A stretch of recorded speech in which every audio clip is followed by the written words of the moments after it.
திருவையாறு மேலவட்ட கிராமத்தில் உள்ள பழமை வாய்ந்த முத்து மாரியம்மனுக்கு பங்குனி மாத திருவிழா நடைபெற்றது. திருவையாறு மேலவட்ட கிராமத்தில் அமைந்துள்ள முத்து மாரியம்மன் ஸ்ரீ ஆதி காளியம்மன் திருக்கோவிலின் பங்குனி மாத பால்குட அபிஷேக பெருவிழா நடைபெற்றது.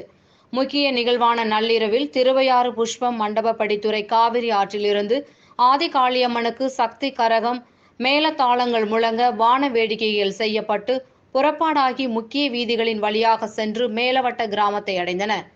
முக்கிய தெருக்களில் வீதி உலா வந்து திருக்கோவிலின் முன்பு சக்தி கரகத்துடன் அம்மன் அரிவாள் மேல் ஏறி நின்று குறி சொல்லியும் பக்தர்களுக்கு காட்சியளித்தார். கரகம் திருக்கோவிலில் உட்பிரகாரம் உலா வந்து இறங்கின.